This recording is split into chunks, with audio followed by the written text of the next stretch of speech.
ದರ್ಶನ್ ಪ್ರಕರಣದಲ್ಲಿ ಈಗ ರೇಣುಕಾಸ್ವಾಮಿ ಕೊಲೆಯ ಆರೋಪಿಗಳ ಮೇಲೆ ಚಾರ್ಜಸ್ ಫ್ರೇಮ್ ಆಗುವಂತಹ ಸಮಯ ಈಗಾಗಲೇ ಕೋರ್ಟ್ಗೆ ಹಾಜರುಪಡಿಸಲಾಗಿದೆ. 17 ಆರೋಪಿಗಳನ್ನು ಕೂಡ ಹಾಜರುಪಡಿಸಿ ಅವರಿಗೆ ವಿವರಿಸಲಾಗುತ್ತೆ. ಬೆಂಗಳೂರಿನ 64ನೇ ಸಿಸಿಎಚ್ ಕೋರ್ಟ್ನಲ್ಲಿ ವಿಚಾರಣೆ ಆರಂಭ. ದೋಷಾರೋಪವನ್ನ ನಿಗದಿಪಡಿಸುವಂತಹ ಸಂಬಂಧಪಟ್ಟಂತೆ ಈ ವಿಚಾರಣೆ.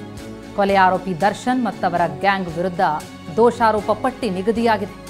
ಈಗೇನಿದ್ರು ಅದನ್ನ ಓದಿ ಹೇಳ್ತಾರೆ ಜಡ್ಜ್.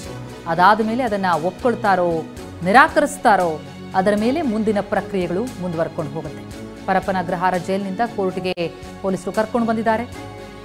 ಬೆಂಗಳೂರಿನ ಸಿಟಿ ಸಿವಿಲ್ ಕೋರ್ಟ್ಗೆ 64ನೇ ಸಿಸಿಎಚ್ ಕೋರ್ಟ್ಗೆ ಹಾಜರುಪಡಿಸಲಾಗ್ತಾ ಇದೆ. ವಿಚಾರಣೆ ಇನ್ನೇನು ಕೆಲವೇ ಹೊತ್ತು ಆರಂಭ ಆಗ್ತಾ ಇದೆ. ಇವತ್ತಿನ ಪ್ರಕ್ರಿಯೆಗಳು ಬಹಳ ಕ್ರೂಷಿಯಲ್.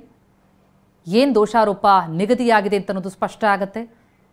ಆ ನಂತರ ಅದಕ್ಕೆ ಸಂಬಂಧಪಟ್ಟಂತೆ ಆರೋಪಿಗಳು ನಿರಾಕರಿಸಿದಲ್ಲಿ ಅದರ ಬೇಸಿಸ್ ಮೇಲೆ ಮುಂದಿನ ವಿಚಾರಣೆ ಅಂದರೆ ಸಾಕ್ಷ್ಯಗಳ ವಿಚಾರಣೆಯನ್ನು ನಡೆಸ್ಕೊಂಡು ಹೋಗ್ತಾರೆ.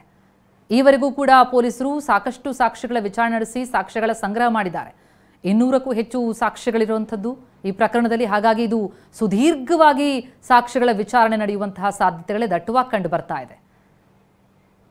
17 ಆರೋಪಿಗಳಿಗೂ ಕೂಡ ಏನೇನು ಚಾರ್ಜಸ್ ಅನ್ನು ಫ್ರೇಮ್ ಮಾಡ್ತಾರೆ ಬಹಳ ಕುತೂಹಲ ಇದೆ. ಬರ್ಬರವಾಗಿ ಮರ್ಡರ್ ಮಾಡಿರುವಂತಹ ಪ್ರಕರಣ ಇದು. ಆ ಬರ್ಬರತೆಯೇ ಈ ಕೇಸ್ನಲ್ಲಿ. ಹಾಗಿದ್ರೆ ಮುಂದಿನ ಪ್ರಕ್ರಿಯೆಗಳು ಅಂದರೆ ಏನು ಆರೋಪ ಮಾಡಲಾಗತ್ತೆ, ಏನು ದೋಷಾರೋಪ ನಿಗದಿಯಾಗತ್ತೆ, ಅದ್ರ ಬಗ್ಗೆ ಸಾಕಷ್ಟು ಪ್ರಶ್ನೆಗಳನ್ನು ಹುಟ್ಟುಹಾಕ್ತಾ ಇದೆ. ಇದರ ಸಂಬಂಧಪಟ್ಟಂತೆ ವಿಚಾರಣೆ ಆರಂಭ ಆಗ್ತಾ ಇದೆ. ಕೊಲೆ ಆರೋಪಿ ದರ್ಶನ್ ಜೊತೆಗೆ ಇನ್ನುಳಿದ ಆರೋಪಿಗಳು